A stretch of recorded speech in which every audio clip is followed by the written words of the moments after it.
पर महारो राजस्थान में आप सभी का स्वागत। मैं हूं आपके साथ हेमंत कुमार और आज खबरों की शुरुआत बोरमेल में फंसी मासूम बच्ची से जुड़ी बड़ी अपडेट के साथ करेंगे। कोटपुतली से बड़ी खबर है, जहां बोरमेल में बच्ची के गिरने के मामले को लेकर बड़ी अपडेट है। करीब 47 घंटे से ज्यादा का वक्त बीत गया है, लेकिन अभी भी मासूम चेतना को बोरवेल से नहीं निकाला जा सका है। प्लान ए और बी के तहत रेस्क्यू ऑपरेशन चलाया जा रहा है। अब जेसीबी मशीन से बोरवेल के पास खुदाई की जा रही है। 130 फीट पर मासूम बच्ची चेतना फंसी हुई है और आज तीसरा दिन अब लगातार बीतने पर जा रहा है, लेकिन चेतना अभी तक बाहर नहीं आ पाई है। प्रशासन की चेतना भी बोरवेल में फंसी हुई है और अधिकारियों की भी, ऐसा लगता है, क्योंकि लगातार पहले दिन से जिस तरीके से रेस्क्यू चलाया गया, पहले एनडीआरएफ एसडीआरएफ की टीमें देरी से पहुंची और उसके बाद जो रेस्क्यू ऑपरेशन चला उसमें देसी जुगाड़ से जब सहायता नहीं मिल पाई तो अब पाइलिंग मशीन को कल बुलाया गया। उसके बाद पाइलिंग मशीन से खुदाई शुरू की गई है, गड्ढा इसके पहले बनाने की तैयारी शुरू की गई है और अब किया जा रहा है। उम्मीद की जानी चाहिए कि जल्द ये बच्ची बाहर आए, लेकिन फिलहाल जो अपडेट है वो यही है कि बहुत ज़्यादा वक्त बीतता जा रहा है, लेकिन अभी भी मासूम बच्ची को बाहर नहीं निकाला जा सका है। सीधा हम कोटपुतली का मौके का रुख करेंगे, जहां पर हमारे सहयोगी हीरालाल मौजूद है। लगातार पल पल की अपडेट आप तक पहुंचा रहे हैं। हीरालाल, अभी क्या अपडेट है? पीछे हम देख पा रहे हैं बड़ी मशीनरी दिखाई दे रही है, उम्मीदें तो अभी भी हैं। जी बिल्कुल, देखिए 47 घंटे का समय बीत चुका है। बच्ची बोरवेल में अभी भी फंसी हुई है। रेस्क्यू ऑपरेशन लगातार जारी है। फिलहाल जो प्लान ए और बी दोनों प्लानों पर है, जो प्रशासन लगातार जो कार्रवाई कर रहा है। प्रशासन की कोशिश यही है कि दोनों प्लानों को एग्जीक्यूट किया जाए। किसी भी प्लान, चाहे ए हो चाहे बी हो, बच्ची को सुरक्षित बाहर निकाला जाए। प्रशासन की यही कोशिश है कि बच्ची को सुरक्षित बाहर निकालकर उसके परिजनों को सुपुर्द किया जाए। लेकिन जिस तरीके से जो 47 घंटे का समय बीता है वो काफ़ी लंबा समय है, क्योंकि दोसा की घटना है, उसे हमने सबक लेना चाहिए था। और कहीं ना कहीं जो प्रशासन को ये जो प्लान बी है, ये प्लान ए के साथ पहले दिन से ही एग्जीक्यूट कर देना चाहिए था। तो लेकिन जितनी भी कोशिशें प्रशासन के द्वारा की जा रही है वो अभी भी जारी है। मैं तस्वीरों में दिखाना चाहूँगा कि जो ये पाइलिंग मशीन है, इस पाइलिंग मशीन के जरिए जो बोरवेल है उसके बराबर में एक पैरेलल गड्ढा खोदा गया है। जो जेसीबी की सहायता से पहले 10 फीट गड्ढा खोदा गया था, उस 10 फीट के गड्ढे में है जो पाइलिंग मशीन को नीचे उतारा गया। उसके बाद पाइलिंग मशीन में ड्रिल लगा के ड्रिलिंग की जा रही है और करीबन 25 से 30 फीट जो ड्रिल है वो किया जा चुका है। और जो ड्रिल के द्वारा जो मिट्टी निकाली गई थी उसको जेसीबी से बाहर निकालकर साइड में फिकवा दिया गया। इसके बाद करीबन 150 फीट तक जो ड्रिल की जाएगी, उस गड्ढे को खोदा जाएगा। उसके बाद 4 फीट का एक होल किया जाएगा, एक सुरंग बनाई जाएगी। उसमें एक व्यक्ति को नीचे उतार कर सुरंग बनाई जाएगी और सुरंग के जरिए एक जो कांटा नुमा जो हुक होता है, जो एक रोड होती है, उसके जरिए बच्ची को बाहर निकालने का जो रेस्क्यू है, जो ऑपरेशन वो किया जाएगा। लेकिन उससे पहले जो प्रशासन द्वारा प्लान ए जो किया जा रहा था पिछले 48 घंटों से, क्योंकि जब बच्ची बोरवेल में गिरी थी उसके बाद प्रशासन मौके पे पहुंचा था, एसडीआरएफ की टीम मौके पे पहुंची थी, एनडीआरएफ की टीम भी मौके पहुंची थी और उन्होंने प्लान ए, जो जिसको देसी जुगाड़ कहते हैं, कम्ब्रेला जो होता है, जो टेक्निक होती है, जो हुक होता है, जो एल बैंड होता है, उस एल बैंड की सहायता से बच्ची को जो बाहर निकालने का जो ऑपरेशन शुरू किया था वो अभी भी जारी है। 47 घंटों से लगातार एसडीआरएफ की टीम एल बैंड के सारे बच्ची को बाहर निकालने की जो उनकी कोशिश है वो लगातार जारी है। आप तस्वीरों में देख सकते हैं, मेरे सहयोगी तस्वीरों में दिखा रहे हैं कि जो एसडीआरएफ के सदस्य हैं वो लगातार जो एल बैंड को बाहर निकालने की जो कोशिश है, बच्ची को जो बोरवेल में गिरी है उसमें जो रिंग डालकर उस बच्ची को बाहर निकालने की जो कोशिश है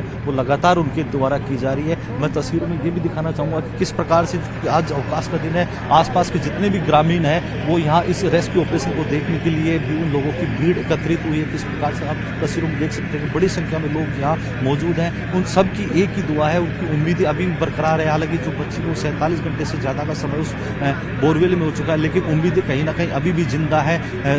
लोगों की दुआएं हैं, जो दुआओं का दौर है वो लगातार जारी है। सब लोगों की प्रार्थनाएं तो हीरालाल है ही, लेकिन हमारे प्रशासन को कब सद्बुद्धि आएगी? क्या हमने दौसा की घटना से कुछ नहीं सीखा कि आज 47 घंटे हो गए, यहाँ पर भी वही हाल नजर आ रहा है?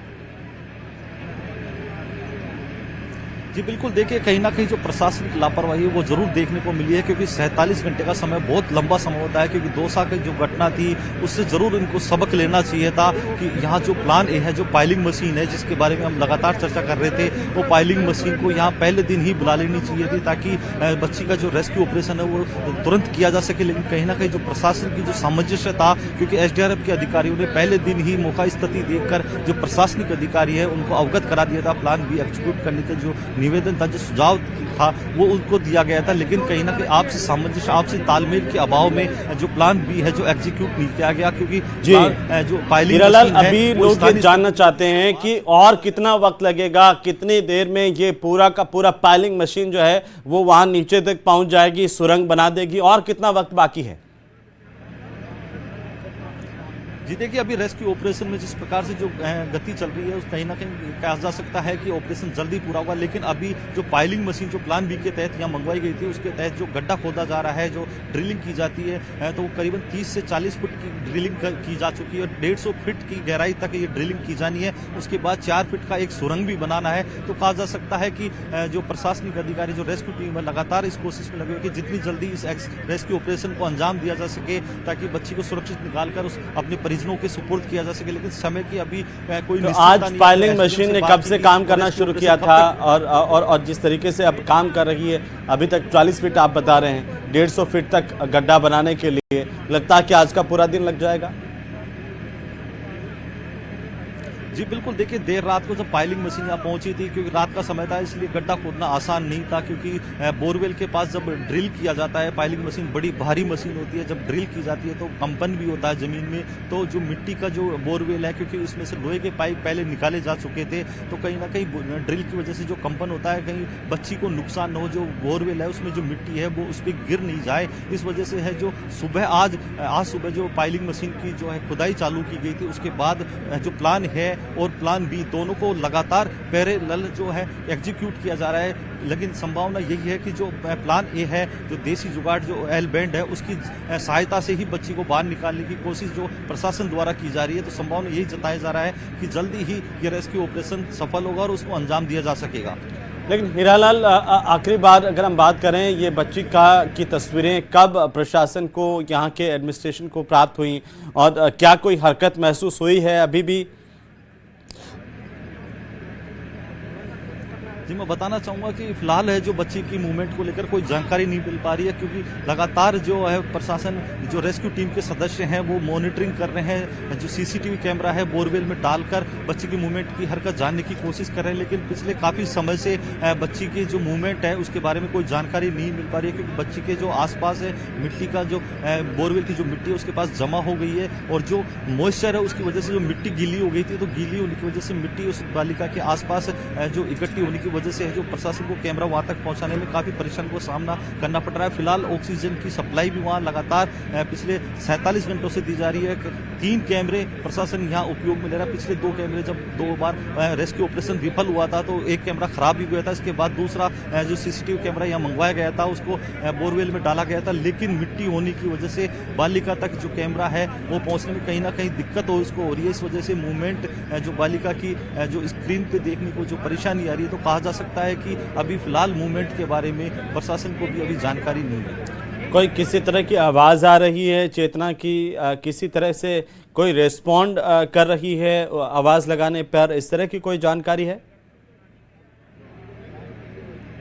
जी देखिए, हमने अधिकारियों से बात जब की तो बताया जा रहा है कि जब बच्ची बोरवेल में गिरी थी तो बच्ची के रोने की भी आवाज़ आ रही थी, क्योंकि बताया जा रहा है कि 10 से 15 फीट की गहराई तक बच्ची जाके फंसी थी। उसके बाद जब स्थानीय स्तर पे जो रेस्क्यू किया था, रस्सी के सारे उसको बाहर निकालने का जो प्रयास था वो विफल रहा था, क्योंकि बच्ची के हाथ फिसलने से बच्ची 150 फीट की गहराई पर जाके अटक गई थी। उसके बाद लगातार जब प्रशासनिक अधिकारी और रेस्क्यू टीम के जो सदस्य हैं कैमरा डालकर बच्ची का मूवमेंट देख रहे थे, तो बच्ची हलचल भी कर रही थी, उसके हाथ भी हिल रहे थे, बच्ची की लगातार जो मूवमेंट था कैमरे में कैद हो रहा था। लेकिन अचानक उसके बाद परसों रात से कल रात से बच्ची का मूवमेंट दिखना बंद हो गया था। इसके बाद जो प्रशासन कोशिश यही कर रहा है कि बच्ची को बाहर निकाला जा सके। अब जो एल बैंड की सहायता से जो रोड है उसमें डाली गई है, तो हमारे सूत्रों से हमें यह भी ज्ञात हुआ है कि जो एल बैंड है उस बच्ची के हाथ में जो रिंग है वो फंस गई है, और बच्ची को उस रिंग के जरिए है बाहर निकालने की जो कोशिश है वो उनके द्वारा की जा रही है। जी लेकिन यहाँ पर मौके पर अभी कौन कौन जिम्मेदार मौजूद हैं? एसडीआरएफ की ओर से, एनडीआरएफ की ओर से भी क्या अधिकारी यहाँ पर हैं? जी बिल्कुल, एसडीआरएफ के अधिकारी भी यहाँ मौजूद है, एनडीआरएफ के अधिकारी भी मौजूद है। साथ ही जो एडिशनल एसपी जो वैभव कुमार है, जो डीएसपी राजेंद्र बुडक है, एसएचओ है, साथ ही आसपास के जो तमाम पुलिस जो थाने हैं उनके थानाधिकारी मैं जाब्ते के यहाँ पुलिस लाइन से जाब्ता भी मंगाया, क्योंकि आप देख सकते हैं हमने जिस प्रकार से दिखाया कि भारी संख्या में जो आसपास के ग्रामीण है यहाँ एक बार फिर से हम अपने सहयोगी से गुजारिश करेंगे कि वो दिखाएं तस्वीरें। जी जी हीरालाल। जी बिल्कुल, मैं मेरे सहयोगी से कहूँगा कि वो तस्वीरें दिखाएं किस प्रकार से जो ग्रामीण है यहाँ उनकी जो उम्मीदें लेकर इस पूरे रेस्क्यू ऑपरेशन को लेकर यहाँ पहुँचे हैं, वो देख रहे हैं किस प्रकार से रेस्क्यू ऑपरेशन को अंजाम दिया जा रहा है। हालांकि जो दुआओं का दौर है वो लगातार जारी है। सब ये चाहते हैं कि चेतना जल्द से जल्द बाहर आए, इस तो मौत और ज़िंदगी से वो जूझ रही है, तो वो ज़िंदगी की जंग है वो जीत जाए, लोगों की दुआएँ काम आए। तो न्यूज़ 18 राजस्थान भी जल्द से जल्द प्रशासन से यही अपील करता है, और साथ ही जो ग्रामीण है उनसे यही अपील करता है कि जो आसपास उनके क्षेत्र में जो खुले कुएं और बोरवेल हैं उनको बंद करने की जो कवायद है वो कहीं ना की जाए। बिल्कुल हीरालाल, हालांकि पुलिस की तरफ से भी लोगों से गुजारिश की गई है, राजस्थान पुलिस ने खुद भी एक हेल्पलाइन नंबर एसडीआरएफ का, एनडीआरएफ का जारी किया है, बट लोगों से समझाइश भी की जा रही है, जागरूक भी किया जा रहा है। लेकिन ये बड़ा सवाल है कि लोग इस तरह से अपने बोरवेल को खुला छोड़ देते हैं, और वो हमारे बच्चों के लिए, ना सिर्फ बच्चों के लिए बल्कि बड़ों के लिए भी ये जानलेवा साबित हो सकता है। फिलहाल अभी कोई प्रशासन के अधिकारी क्या कह रहे हैं इस रेस्क्यू ऑपरेशन को लेकर के? डॉक्टर से आपकी कोई बात हो पाई है? डॉक्टर्स क्या कह रहे हैं? क्या बच्ची अब बेहोशी की हालत में चली गई है? क्या कोई जानकारी उसके स्वास्थ्य को लेकर डॉक्टर्स कह पाने की स्थिति में है? जी, हमने डॉक्टरों से और एसडीएम जो यहाँ मौजूद है लगातार पल पल की जो मॉनिटरिंग वो ले रहे हैं, उनसे हमने बात करने की कोशिश की थी। तो उन्होंने बताया था कि बच्ची शायद जिस प्रकार से उसकी मूवमेंट देखने को नहीं मिल रही, तो कहीं ना कहीं बच्ची के रोने की आवाज़ भी नहीं आ रही, किसी प्रकार की हलचल देखने को नहीं मिल रही। तो कहा जा सकता है कि बच्ची अनकॉन्शियस अवस्था में है, इस वजह से बच्ची की कोई हलचल उनको देखने को नहीं मिल रही है। फिलहाल जो ऑक्सीजन जो मेडिकल टीम द्वारा है लगातार बराबर सप्लाई की जा रही है। ऑक्सीजन पाइप के जरिए मैं दिखाना चाहूँगा कि जो ऑक्सीजन पाइप है, जो ऑक्सीजन सिलेंडर है, उनके जरिए लगातार बच्ची को गड्ढे में ऑक्सीजन सप्लाई पहुंचाई जाता है कि उसको सांस लेने में किसी प्रकार की दिक्कत नहीं हो। लेकिन सबसे बड़ी बात यह है, चिंता का विषय भी है कि जो बच्ची के आसपास जो बोरवेल में जो मिट्टी थी वो जमा होने की वजह से जो बच्ची है बेहोश भी हो सकती है। इस वजह से उसकी आवाज़ नहीं आ रही, उससे बात जो संवाद है उस तक पहुँच नहीं पा रहा है, क्योंकि प्रशासन के अधिकारी लगातार सीसीटीवी कैमरा डालकर और बच्ची की मूवमेंट देखने की कोशिश कर रहे हैं लगातार। लेकिन बच्ची के पास जो मिट्टी इकट्ठा हो जाने की वजह से शायद बच्ची अनकॉन्शियस अवस्था में भी पहुंच चुकी होगी। इस वजह से बच्ची के मूवमेंट के बारे में प्रशासन को अभी तक कोई जानकारी नहीं मिल पा रही। फिलहाल जो एसडीआरएफ की टीम है बच्ची को बाहर निकालने के लिए, आप देख सकते हैं तस्वीरों में मेरे सहयोगी लगातार पल पल की अपडेट है जो अपने दर्शकों तक पहुंचा रहे हैं कि किस प्रकार से एसडीआरएफ की टीम और एनडीआरएफ की टीम है जो देसी जुगाड़ है, जो एल बैंड की जो टेक्निक है उसके जरिए बच्ची को बाहर निकालने की कोशिश में लगे हुए हैं। हालांकि जो दौसा में जो स्थानीय लोगों की 10 लोगों की जो टीम थी, जो स्थानीय स्तर पर इस प्रकार के रेस्क्यू ऑपरेशन में जो प्रशासन का सहयोग करते हैं, उस टीम को भी यहाँ बुलाया गया था, और वो टीम लगातार जो एसडीआरएफ के सदस्यों के साथ कंधे से कंधा मिलाकर इस रेस्क्यू ऑपरेशन को सफल बनाने में जो अपनी योगदान दे रहे हैं। जी हीरालाल, लेकिन देखिए 50 घंटे तक हमारे रेस्क्यू ऑपरेशन चल रहे हैं। एक तरफ दुनिया चांद पर जा रही है, दूसरी तरफ हम देसी जुगाड़ और एलबैंड के ऊपर टिके हुए हैं। 50 घंटे तक हमारे रेस्क्यू ऑपरेशन चल रहे हैं, तो ये सोचनीय, चिंताजनक है। बहरहाल बहुत शुक्रिया तमाम जानकारी के लिए, नजर बनाए रखिए, अपडेट हम आपसे लेते रहेंगे। और इसी बीच सवाई माधोपुर से बड़ी खबर मिल रही है। एसीबी ने कार्रवाई की है। एएसआई भरत गुर्जर को 10,000 रुपए की रिश्वत लेते हुए क्रिसमस पर दबोच लिया है। अवैध बजरी से भरी ट्रैक्टर ट्रॉली को खाली कराने के लिए ये एएसआई घूस मांग रहा था। आरोपी एएसआई भरत गुर्जर से अब पूछताछ चल रही है। एंटी करप्शन ब्यूरो की, भ्रष्टाचार निरोधक ब्यूरो की यह बड़ी कार्रवाई है। यह बड़ी खबर है इस वक्त की। एएसआई भरत गुर्जर रिश्वत लेते हुए गिरफ्तार किया गया है। भरत गुर्जर यहां पर बजरी से भरी ट्रैक्टर ट्रॉली को खाली बताने के लिए घूस मांग रहा था। ये पुलिस का खेल देखिए, ये सवाई माधोपुर पुलिस का बड़ा कारनामा। बजरी से भरे ट्रैक्टर ट्रॉली जाते हैं, लेकिन कागजों में उन्हें खाली करार देने के लिए 10,000 रुपए की घूस ये एएसआई भरत गुर्जर मांग रहा था। एसीबी को जैसे ही शिकायत मिली, सत्यापन करवाया गया, और सत्यापन सही पाए जाने पर एसीबी की टीम ने यहां पर यह बड़ी कार्रवाई करते हुए एएसआई भरत गुर्जर को दबोच लिया है। अब इससे पूछताछ की जा रही है। ज्यादा जानकारी के साथ हमारे सहयोगी सवाई माधोपुर से गिरिराज जुड़ चुके हैं फोन लाइन पर। गिरिराज, क्या अपडेट है? एसीबी ने बड़ी कार्रवाई यहां पर की है। जी, निश्चित रूप से सवाई माधोपुर जिले के कुस्तला चौकी प्रभारी हैं भरत लाल गुर्जर, जो एएसआई हैं, चौकी इंचार्ज है कुस्तला के। रवाजदा डूंगर थाना क्षेत्र के अंतर्गत ये चौकी है और कुस्तला चौकी ये प्रभारी हैं भरत लाल गुर्जर। इनको 10,000 रुपए की रिश्वत की राशि लेते हुए एसीबी ने रंगे हाथों धर दबोचा है और बताया ये जा रहा है कि जो 10,000 रुपए की जो राशि इन्होंने ली है वो एक अवैध रूप से बजरी से भरी हुई एक ट्रैक्टर ट्रॉली इन्होंने पकड़ी थी और उसी के एवज में जो एएसआई हैं चौकी इंचार्ज ये 10,000 रुपए की राशि मांग रहे थे और बताया ये जा रहा था कि उसे खाली ट्रॉली बताने के एवज में, यानी कि यूं समझिए कि जो बजरी से भरी हुई अवैध बजरी से भरी हुई ट्रैक्टर ट्रॉली जो उन्होंने पकड़ी थी, परिवादी से बात हुई थी कि अगर वो 10,000 रुपए दे देंगे से खाली ट्रॉली करार दे देते हैं। जी जी जी, तो इसी वजह से इन्होंने 10,000 रुपए की रिश्वत की राशि ली और उसी वक्त एसीबी ने जो रिश्वतखोर एएसआई हैं भरत लाल गुर्जर उनको रंगे हाथों धर दबोचा। फिलहाल चौकी के भीतर ये कार्रवाई जारी है। अभी चौकी के भीतर किसी को जाने नहीं दिया जा रहा। एसीबी अपनी कार्यवाही को, अग्रिम कार्यवाही को अंजाम देने में जुटी हुई है। एसीबी के जो एडिशनल एसपी हैं सुरेंद्र कुमार शर्मा, उनके नेतृत्व में समूची कार्यवाही को अंजाम दिया जा रहा है। जी, लेकिन गिरिराज, ये बड़ा सवाल है कि आखिरकार पुलिसकर्मी किस तरीके से भ्रष्टाचार का खेल खेल रहे हैं और इसी वजह से अवैध बजरी खनन और परिवहन रुक नहीं रहा है। बहुत शुक्रिया तमाम जानकारी के लिए। जन्म शताब्दी अरे आवाज आनी चाहिए। और आप जानते हैं कि हम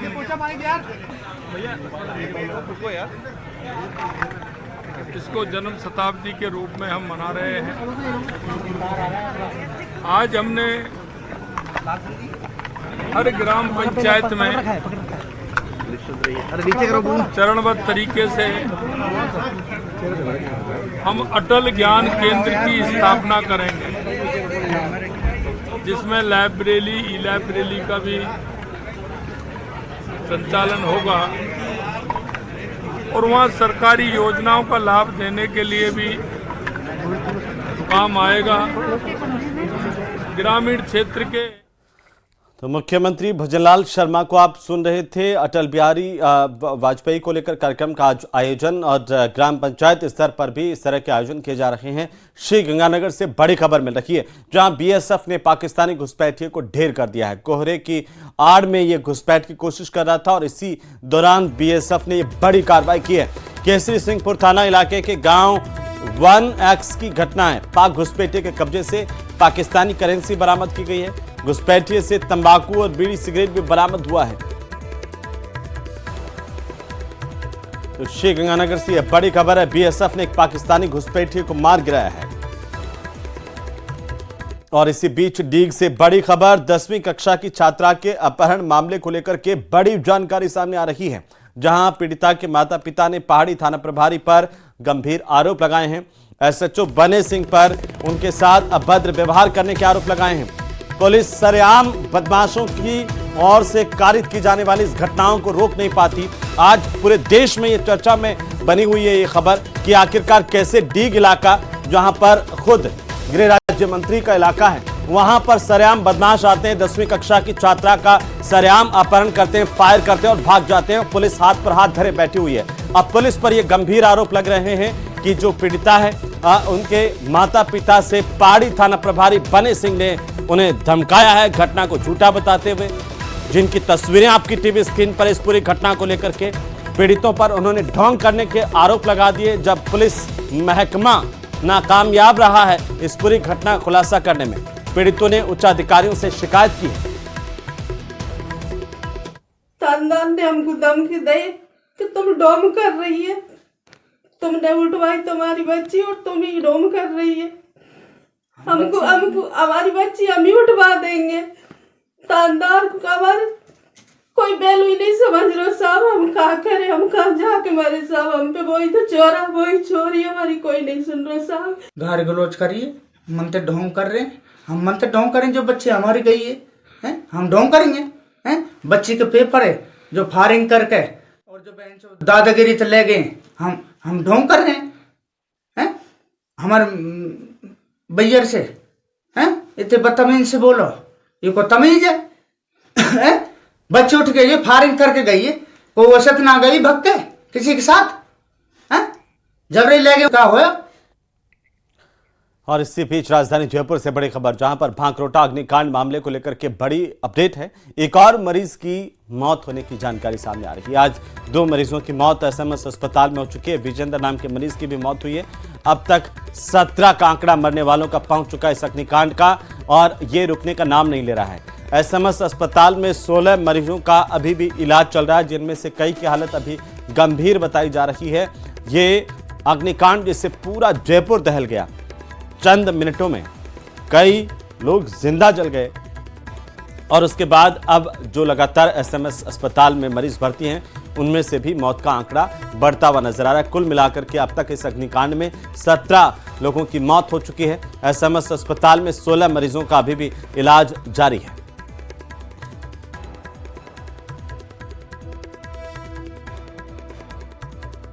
तो आज 2 और मरीजों की जान गई है, और इसी के साथ मृतकों का आंकड़ा जयपुर अग्निकांड में बढ़कर हो गया 17।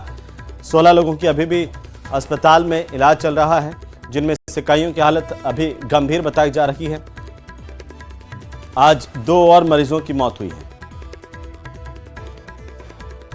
राजधानी जयपुर में साल के आखिरी महीने में भांकरोटा में हुए अग्निकांड में जिंदा जलकर मरने वालों की संख्या का आंकड़ा हो गया है 17। 16 मरीजों का अभी भी बनवाड़ में इलाज चल रहा है। अग्निकांड में मददगार बने जांबाजों का सम्मान किया जाएगा, जिसके लिए डीसीपी अमित कुमार ने 5 सदस्यों की स्पेशल पुलिस की टीम का गठन किया है।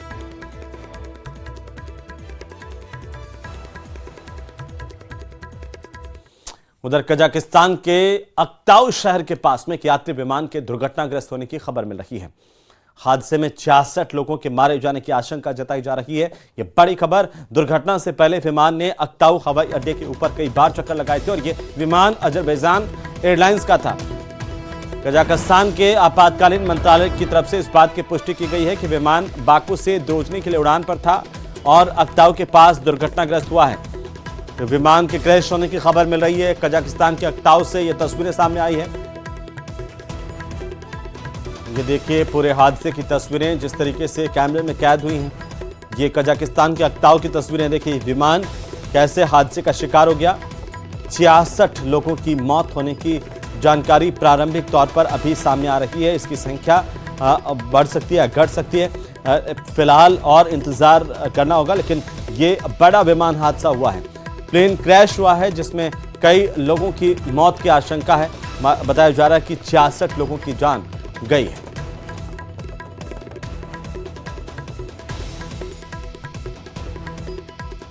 तो अजरबैजान का ये विमान और कजाकिस्तान में लैंडिंग के दौरान प्लेन के क्रैश होने की खबर मिल रही है। करीब 66 लोगों की जान गई है। बड़ा हादसा हुआ है।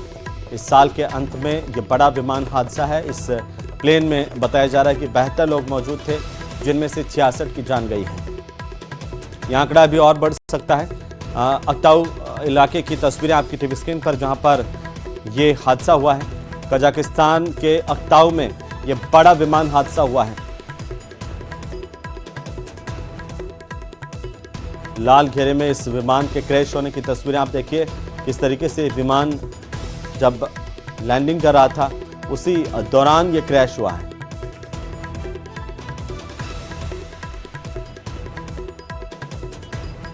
और जब विमान क्रैश हुआ तो पूरे विमान आग के गोले में तब्दील होता हुआ नजर आया, जिसमें काफी संख्या में यात्री थे और उनमें से 66 की जान गई है। कजाकिस्तान के अक्ताउ की तस्वीरें आपकी टीवी स्क्रीन पर। यह साल जाते जाते दुनिया को एक बड़ा दर्द देकर के गया है, क्योंकि साल के आखिर में यह बड़ा विमान हादसा है, जिसमें 66 लोगों की मौत हुई है।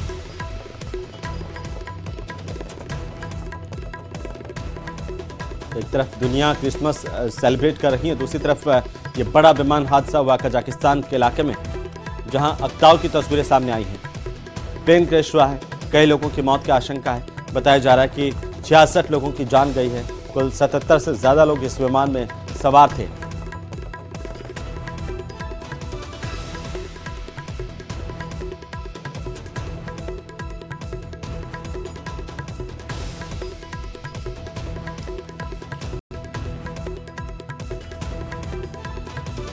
तो हादसे के वक्त प्लेन में 72 लोग मौजूद थे। एक बार फिर से मैं आपको बता दें, ये पूरी घटना जहां पर विमान लैंडिंग कर रहा था और इसी दौरान हादसे का शिकार हुआ है। पक्षियों से टकराने की वजह से बताया जा रहा है कि ये हादसा हुआ है। जो अपडेट कजाकिस्तान से आ रही है, अक्ताऊ की घटना है जहां पर अक्ताऊ में प्लेन को लैंडिंग करनी थी और लैंडिंग के दौरान यह हादसा हुआ है।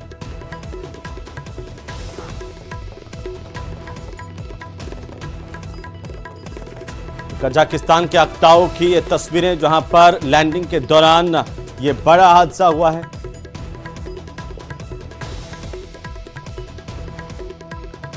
और इसी के साथ इस बुलेटिन